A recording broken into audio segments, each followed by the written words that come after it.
Topic है simulation on exterior ballistics. तो ballistics में suppose you are having a projectile over here, ठीक है। When this projectile is fired it takes a path. So what is the equation of the projectile trajectory? Anyone of you? हाँ प्रत्युष, क्या कुछ याद है projectile की trajectory का formula? Formula नहीं याद है, बस पैराबोलिक पता था। पैराबोलिक पता है ना, गुड। तो चलिए ऐसा करते हैं, हम कुछ पैरामीटर्स अज्यूम कर लेते हैं यहाँ पे। सो लेट पैरामीटर्स आर, है ना, it is fired, let this is the ground, है ना। So it is fired from the ground,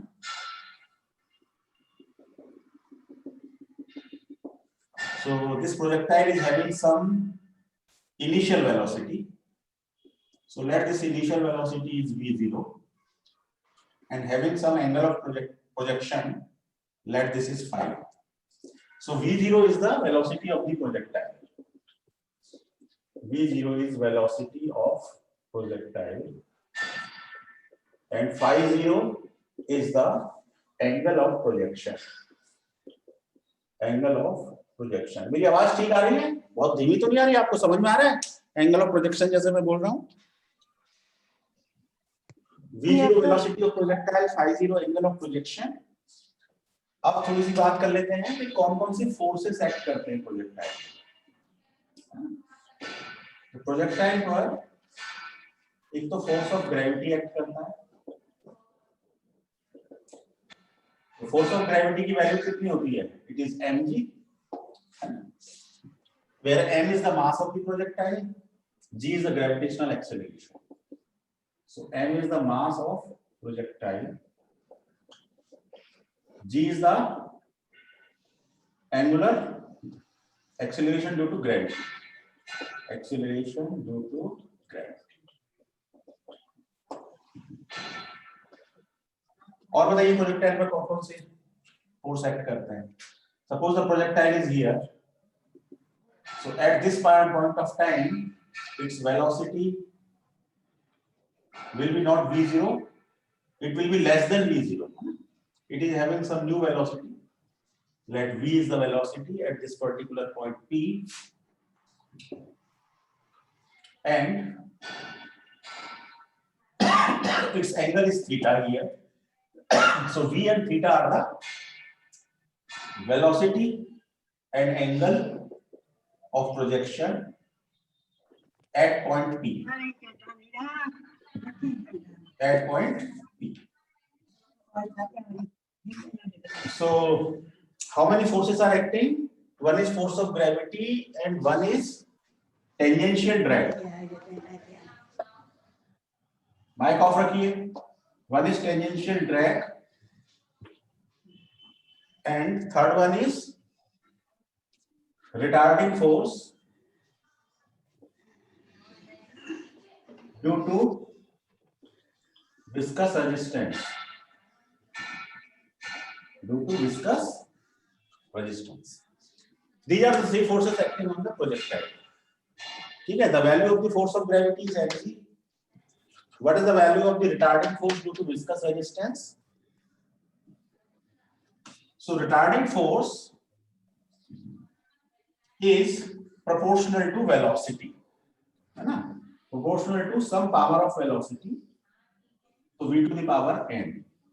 So retarding force is proportional to some power of velocity, v to the power n. So in our case, we will take the retarding force h. So retarding force will be k into v to the power n, where k is the constant. And we will take n equal to 2 in our particular case. जैसे जैसे velocity increase होती है वैसे वैसे retarding force की value बढ़ती चली जाती है, right?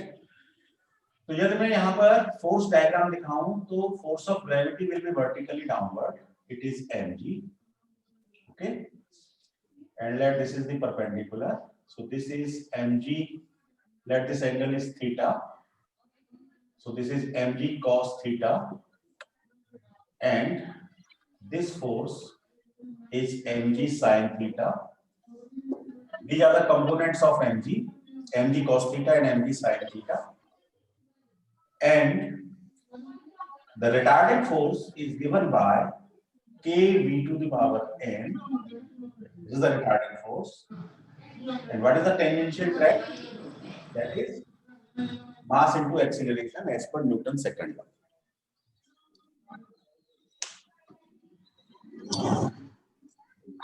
Money, Akash, yes sir. Mic open है आपका? आपकी फैमिली में साउंड आती है तो आप माइक ऑफ रखा करिए। Sir of. हाँ, ऑफ कर लीजिए। तो simulation of extended ballistics is important topic, है ना? Its applications are in area of armed forces, military, है ना? So once we have discussed the fighter problem and bomber problem, also it is useful, when you are firing a missile over a bomber. So this is a projectile. So at what velocity you have to project it, at what angle you have to project it, and a lot of simulation work is there in taking the decisions. So first you have to understand how many forces are acting on a projectile. So force of gravity, it is having two components, mg cos theta and mg sin theta. One is tangential drag, that is ma. As per the Newton's second law, it is equal to mass into acceleration. And a rate of, what is Newton's second law? Pratyush, बताइए. What is Newton's second law? फटाफट बोल दीजिए.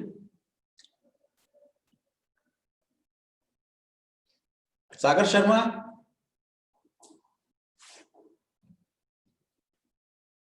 Sagar Sharma join हो चुके हैं, सुन पा रहे हैं मुझे? Sagar Sharma,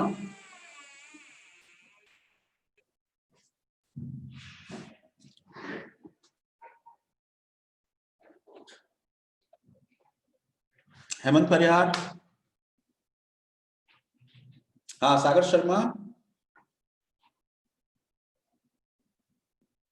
unmute your mic and give answer of my question. What is Newton's second law?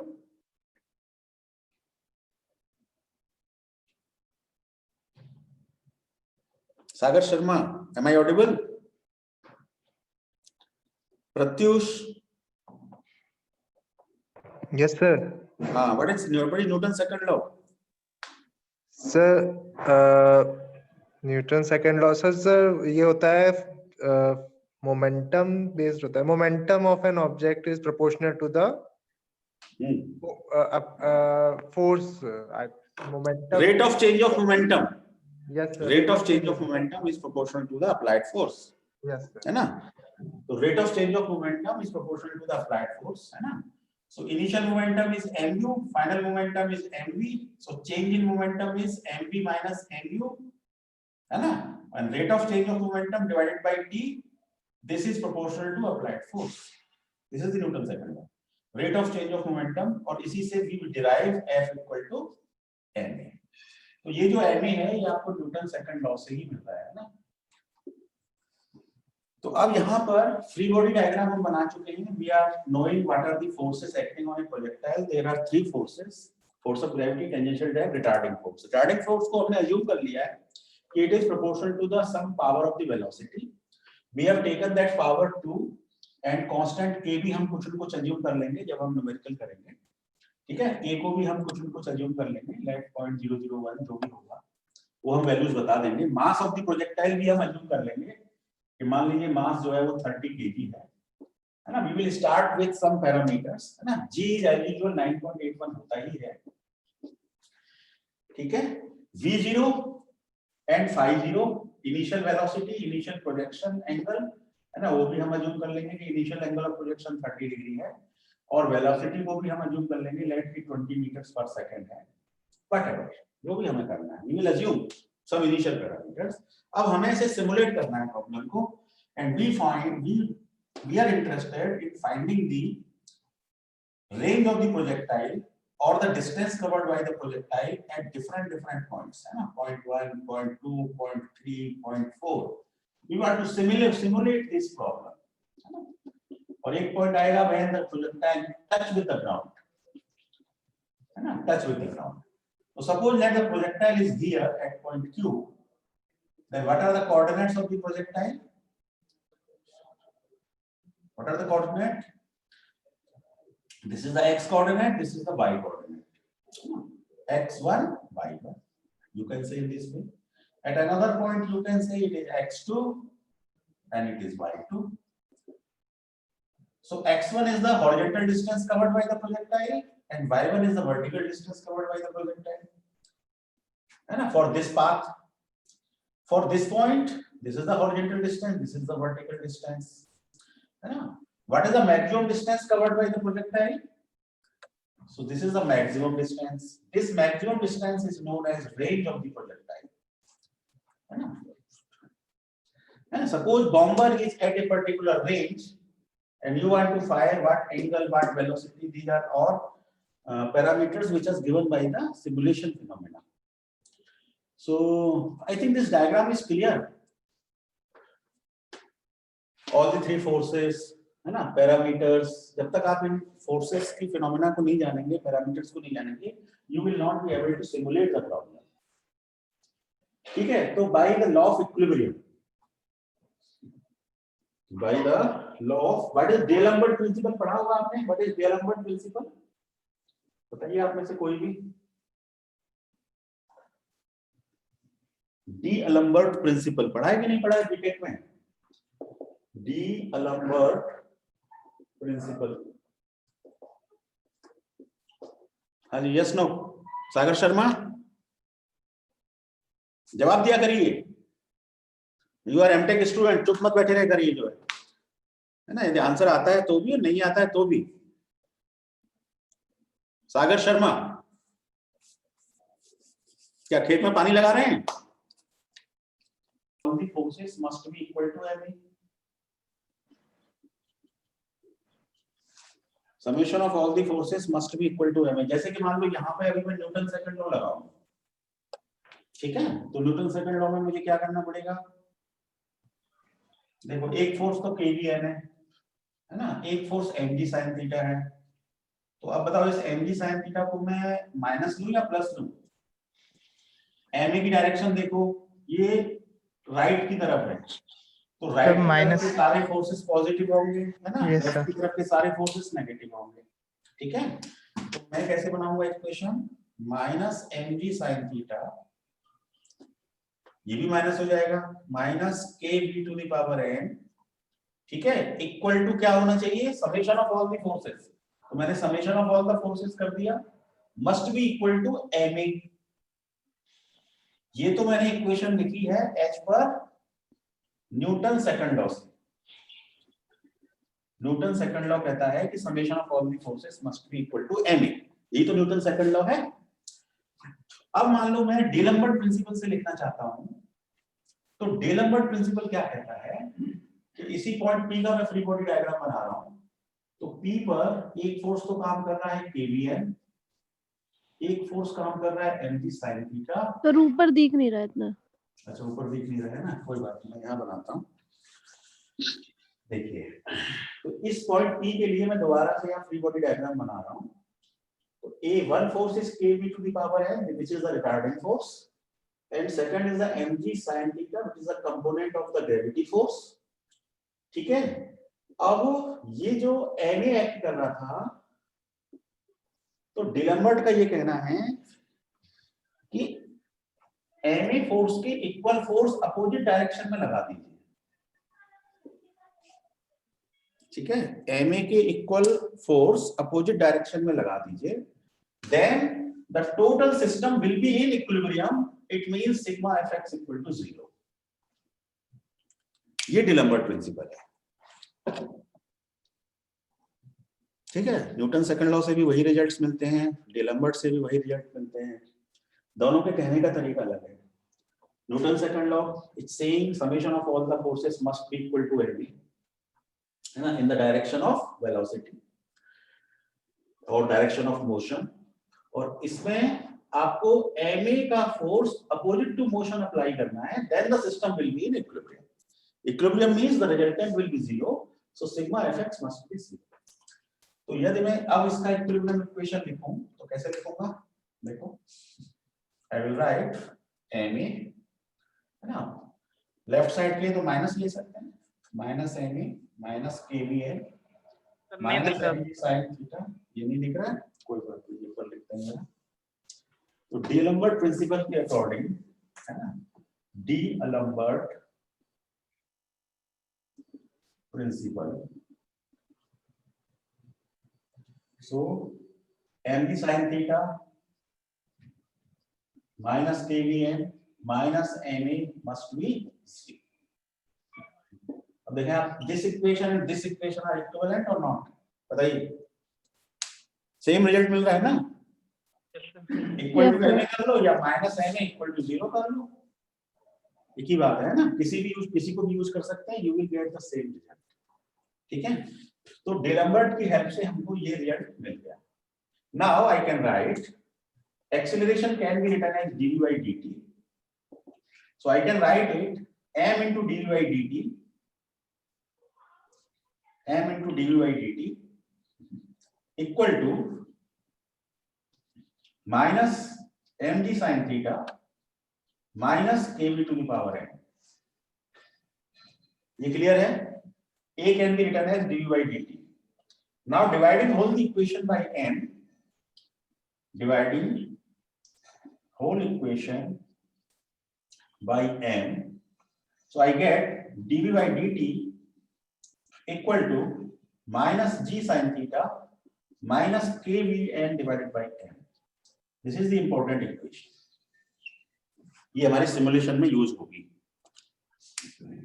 ठीक है, this is the first equation that we will use in our simulations, ध्यान रखिएगा, this is our first equation. तो देखिए, हमने x direction की horizontal forces का summation, है ना, इक्विलिब्रियम कंडीशन लगा के या डीअलेम्बर्ट जो कुछ भी हमने किया, we have found this equation. Now work on the vertical forces. How many vertical forces are acting over here? बताओ जरा, कितने वर्टिकल फोर्सेस हैं?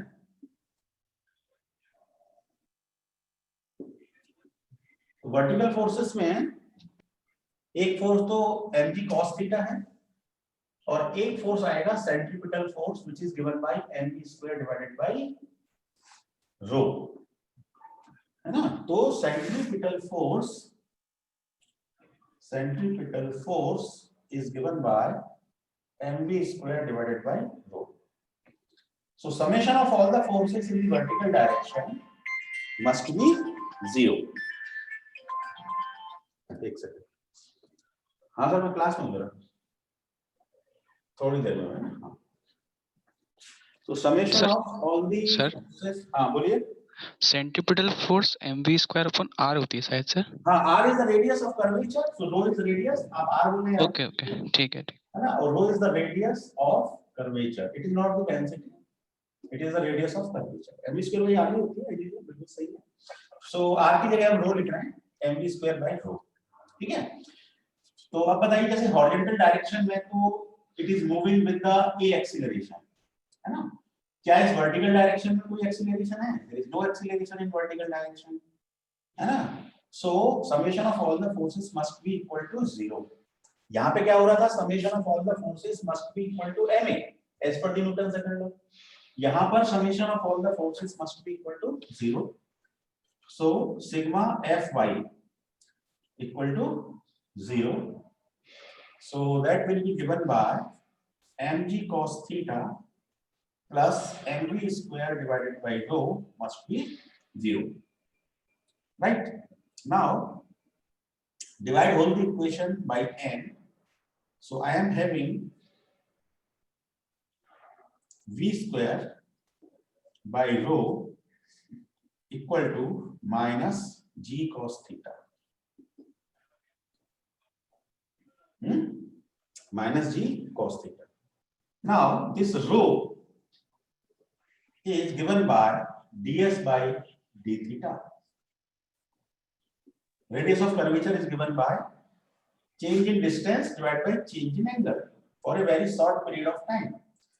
So ds by d theta is rho. So I can rearrange the terms, I can write this v square by rho as v into v by rho equal to minus g cos theta. It is visible? Yes. So v, now v by rho, है ना, v by rho के लिए देखिएगा, v by rho is given by v is ds by dt, rho is ds by d theta, ds cancel out, so it is d theta by dt. So v by rho is d theta by dt, so I can write d theta by dt in place of v by rho, so it is minus g cos theta,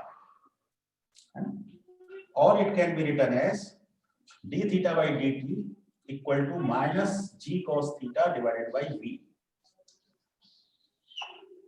sir ये नीचे का हाँ, ये last line में दिख रही है आपको? हाँ, उसको देखते हैं, इसको जरा देखिएगा ध्यान से।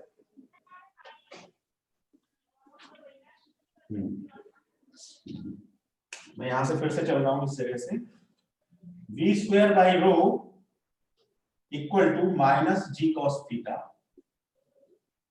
Now I am doing v into v by rho is minus g cos theta. V into v by rho. V by rho is given by d theta by dt. So it is d theta by dt is minus g cos theta. So d theta by dt is minus g cos theta divided by v. This is my second equation, important equation, which will be used in simulation. है ना, दोनों का derivation आना चाहिए आपको, है ना, exam में डेरिवेशन भी आ सकता है कभी कभी. So first equation is derived by D'Alembert principle or Newton's second law or by equation of equilibrium, as you can see. The second equation is again derived, है ना, by equating the perpendicular forces. So d theta by dt is minus g cos theta divided by v. ठीक है. Now the velocity v is having two components. One is v cos theta and one is v sin theta. The velocity v has two components, v cos theta and v sin theta. Right? So I can write dx by dt equal to v cos theta and dy by dt equal to v sin theta. ठीक है. Velocity ये दो component है, एक x direction में और एक y direction में. The main velocity is ds by dt. The horizontal velocity is dx by dt. The vertical velocity is dy by dt. The net velocity is ds by dt. ध्यान दीजिए, ds by dt is having two components. First component is dx by dt and second component is dy by dt. Dx by dt can be written as v cos theta. So this is our third important equation which will be used in simulation. dy by dt is fourth important equation which will be used in simulation. These four equations are sufficient to simulate the projectile. ठीक है, ये चारों ध्यान में होनी चाहिए. चार equation है ना. आपसे ये पूछा जा सकता है what are the four equations used in the simulation of the projectile, है ना. आपसे ये पूछा जा सकता है what are the three equations which are used in the simulation of a chemical reactor. कौन बताएगा केमिकल रिएक्टर में तीन इक्वेशन कौन कौन सी यूज होती हैं? पढ़ चुके हो ना? बताओ. तीन इक्वेशन थी, dc1 by dt, dc2 by dt, dc3 by dt. याद हो तो dc1 by dt, dc2 by dt और dc3 by dt. These were the three equations. In the last class we have simulated the chemical reactor और उसमें मैंने एक assignment दिया था आपको कि आपको स्टेडी स्टेट पता करनी है कि उस केमिकल रिएक्टर में स्टेडी स्टेट कब अचीव हो रही है ना. किसी ने आंसर दिया अभी तक? स्टेडी स्टेट निकाला कि कितने मिनट पर? एक्सेल में फॉर्मूले यूज किए आपने? यस और no? Pratyush? Yes, sir. In the last class I have given you the assignment Yes, sir. for the chemical reactor, then when we will get the steady state position. तो क्या आपने निकाला? आप में से किसी ने? सर नहीं निकाला. तो आप लोग मेहनत नहीं कर रहे हैं ना. मेहनत करिए. है ना, एमटेक कर रहे हैं जीएलए से, तो आपको मेहनत करनी है, अदरवाइज तो फिर ऐसे ही है कि बस, है ना। तो मैं अभी जरा आपको एक फाइल शेयर कर रहा हूँ केमिकल रिएक्टर की पहले। Yes sir. देखिए आप, हाँ ये देखिए C1 is the C1 C2 C3 नजर आ रहा है आपको टॉप रो में? C1 C2 C3, T is the time, Yes, sir. C1 is the concentration of the chemical 1, chemical 2, chemical 3, and this is the total value. So total value is always 75. It is the law of conservation of mass. So at time t equal to 0, initial concentration was 50, 25 and 0. जब reaction start हो रही है ना, these are the parameters. Constant K1 is 0.025, K2 is 0.01, delta T is 0.1. ये हमने 4-5 step शुरू में किए थे मैनुअली, आपको याद हो। In the last class we have done these 4-5 rows manually. So at 0.1 second, 0.2 second, 0.3. So the concentration of C1 is reducing, C2 is reducing, but C3 is increasing. The total value is 75. ठीक है, तो 46, 44, 42. तो ऐसा करते करते एक point आएगा जहां पर ये कंसंट्रेशन फिर चेंज नहीं होगा, ना तो C1 का चेंज होगा, ना C2 का चेंज होगा, ना C3 का चेंज होगा। तो उस पोजीशन को हम कहते हैं स्टडी स्टेट पोजीशन। और ये मैंने आपको असाइनमेंट दिया था कि आपको बताना है कि कितने टाइम पर स्टडी स्टेट पोजीशन होगी, और आप में से किसी ने भी इसका रिप्लाई नहीं दिया। एज ए एमटेक स्टूडेंट क्या आप एक्सेल में फॉर्मूले नहीं लगा पाते हैं, या आप मेहनत ही नहीं करना चाहते हैं?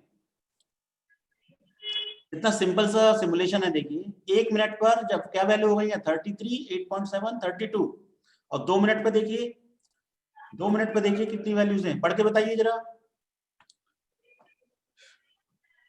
कोई भी पढ़ के बताइए 2 मिनट पर क्या वैल्यूज है C1 C2 C3? C1 29.13 और C2 है 4.13 and 41.74।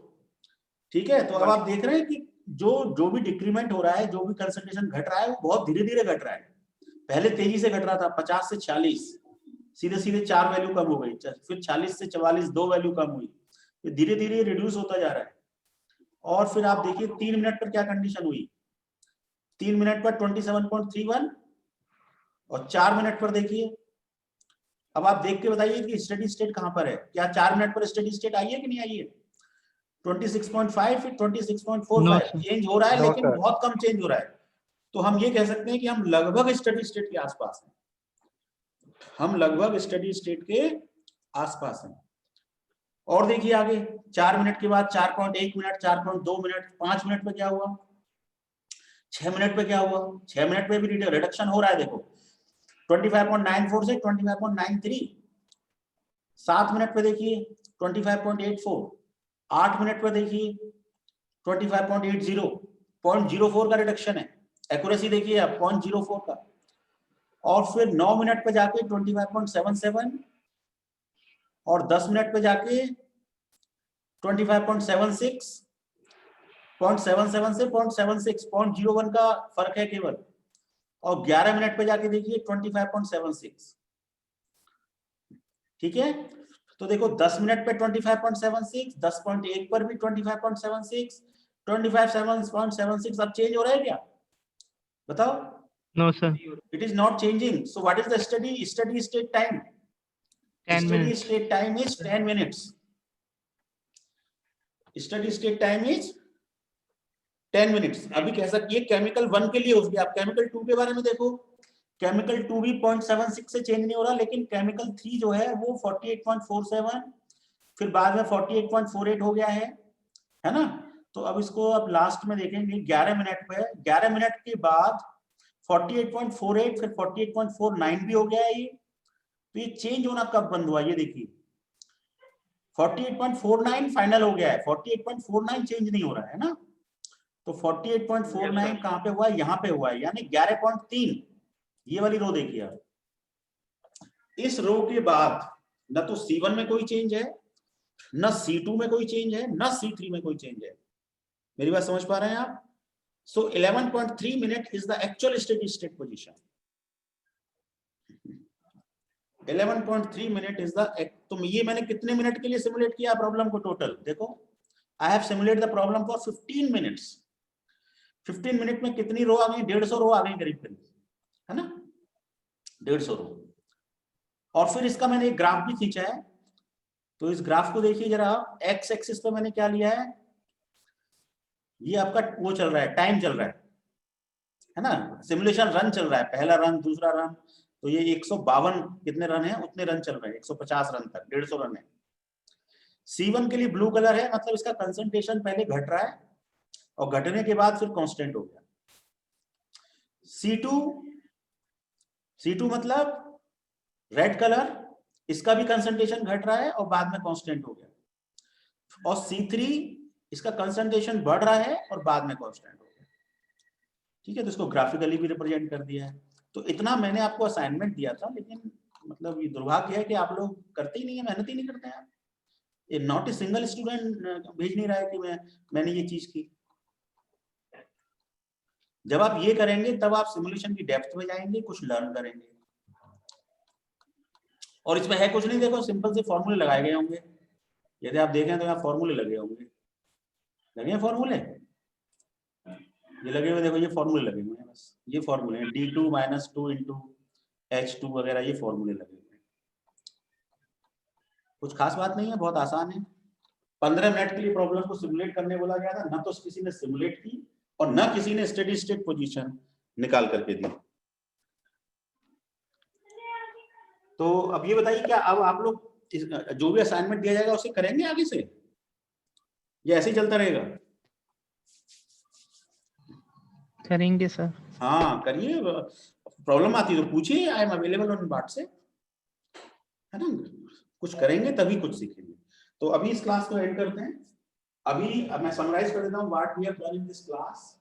We have worked on the simulation of the exterior ballistics, in which we have understood what are the forces acting on a projectile, है ना?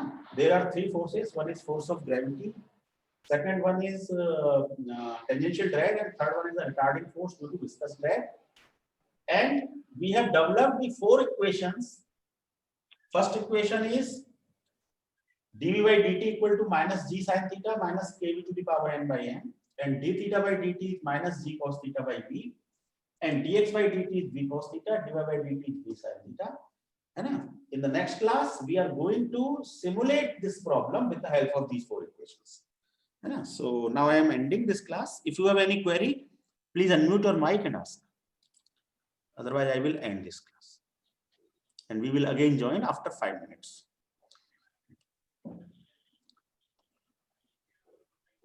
Okay, thank you, thanks for listening, thanks for watching.